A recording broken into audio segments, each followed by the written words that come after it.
नमस्कार दोस्तों, stock market में आपका स्वागत है। आज 14 तारीख है। एक न्यूज़ आया है क्रिप्टो के बारे में, उसके बारे में हम कुछ आपको बताना चाहते हैं कि क्रिप्टो करेंसी खरीदने के लिए पेमेंट ट्रांसफ़र विकल्प पर सख्ती हो गया है। अब आपके सामने क्या उपाय हैं, इसके बारे में कुछ आपसे शेयर करना चाहता हूँ। भारत सरकार ने देश में क्रिप्टो करेंसी पर कोई साफ पॉलिसी नहीं बनाई है। इस साल के बजट में कहा गया था कि क्रिप्टो करेंसी के ट्रांजैक्शन पर 30% का टैक्स देना पड़ सकता है। इसके बाद भी भारत में क्रिप्टो से संबंधित नियमों को लेकर स्पष्टता नहीं है। ऐसा लगता है कि भारत सरकार और देश के बैंकिंग नियामक जो virtual digital asset crypto currency में भारतीय रुपये के जरिए निवेश करना लगातार मुश्किल बना रहा है। भारत में मौजूद कई क्रिप्टो करेंसी एक्सचेंज ने अस्थायी तौर पर यूपीआई के जरिए रुपये में पेमेंट लेना रोक दिया है। National payment corporation of India के साथ क्रिप्टो एक्सचेंज कोई विवाद करना नहीं चाहता। क्रिप्टो एक्सचेंज द्वारा ट्रांजैक्शन के लिए यूपीआई का इस्तेमाल करने की खबरों पर एनपीसीआई ने कहा कि उन्हें ऐसे किसी क्रिप्टो एक्सचेंज की जानकारी नहीं है जो यूपीआई का इस्तेमाल करते हैं। National payment corporation of India NPCI ने बताया कि उन्हें ट्रांजैक्शन के लिए यूपीआई का इस्तेमाल करने वाले किसी भी virtual digital asset exchange VDA exchange के बारे में जानकारी नहीं है।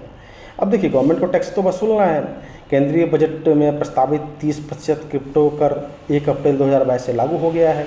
इसके बाद भारत सरकार का income tax department crypto exchange के हर लेन देन पर करीब नज़र रख रहा है।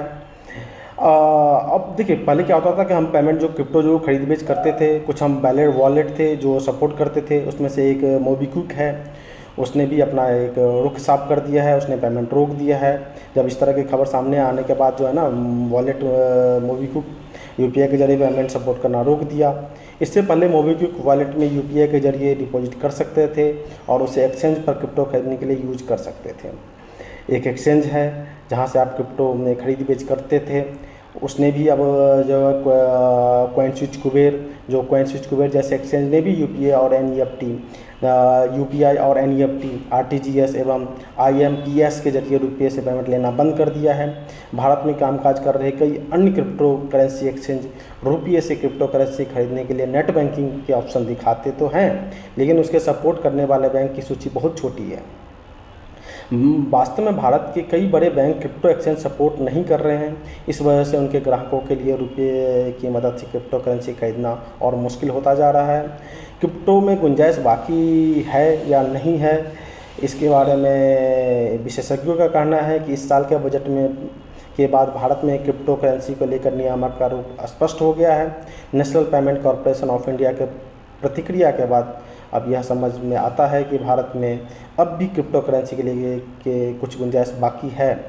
भारत में कामकाज कर रहे सभी क्रिप्टो करेंसी एक्सचेंज अब सावधानी के साथ कारोबार करने में जुटे हैं और वह नियामक की तरफ से उठाए गए कदमों के खिलाफ जाना नहीं चाहते।